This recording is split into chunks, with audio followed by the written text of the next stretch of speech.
ബഹുമാനപ്പെട്ട ആയിഷ റളിയല്ലാഹു അൻഹയുടെ അടുക്കലേക്ക് ഒരു ഉമ്മ കടന്നു വന്നു. 2 പെൺകുട്ടികളുമുണ്ട്.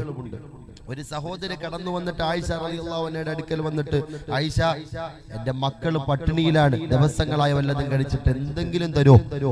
ആയിഷ റളിയല്ലാഹു തആല അൻഹ നോക്കുമ്പോൾ 2 ഈത്തപ്പഴം ഇരിപ്പുണ്ട്. 2 ഈത്തപ്പഴം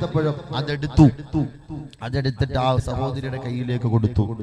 അതൊരെണ്ണം എടുത്ത് പകുതിയാക്കിയിട്ട് ആ 2 കഷണവും എടുത്ത് 2 പെൺകുട്ടികളുടെ അടുക്കലേക്ക് കയ്യിലേക്ക് കൊടുത്തിട്ട് ആ ഉമ്മ ഇങ്ങനെ നോക്കിയിരുന്നു. മക്കള് കഴിക്കുന്നത് നോക്കി ഇങ്ങനെ ഇരുന്നു.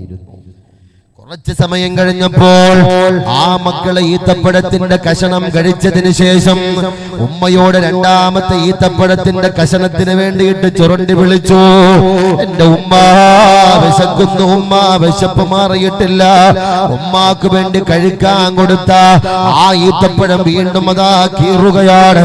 സഹോദരങ്ങളെ, എന്നിട്ട് ഒരു കഷണം എടുത്ത് 2ആയി പകത്തിട്ട് അത് 2 പേർക്കും കൂടി കൊടുക്കുകയാണ്. ഇനി ഒരു ചെറിയ കഷണം കൂടി ബാക്കിയുണ്ട്. അത് കഴിക്കാൻ വേണ്ടിയിട്ട് ഉമ്മ അവസാനമായി വായിലേക്ക് വെക്കുന്ന സമയത്ത് ആ 2 പെൺകുട്ടികൾ കൂടി ഉമ്മയെ വിളിച്ചുകൊണ്ട് പറയുന്നു, ഉമ്മ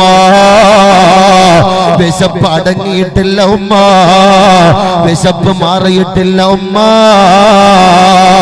ആ ഉമ്മ കഴിച്ചില്ല. വായിലേക്ക് വെക്കാൻ വേണ്ടി ഒരുങ്ങിയതായ ഈത്തപ്പഴത്തിന്റെ കഷണമെടുത്ത് ആ 2 മക്കൾക്കും അതാ വീണ്ടും വീതിച്ചു കൊടുക്കുന്നു.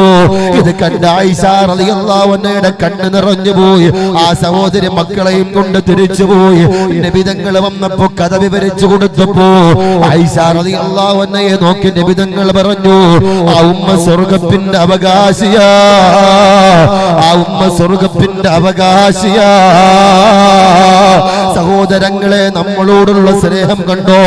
അവര് കഴിച്ചില്ലേലും അവര് തിന്നില്ലേലും കുടിച്ചില്ലേലും ധരിച്ചില്ലേലും നമ്മൾ കുടിച്ചോ, നമ്മൾ കഴിച്ചോ എന്ന് തിരക്കുന്നവരാണവർ.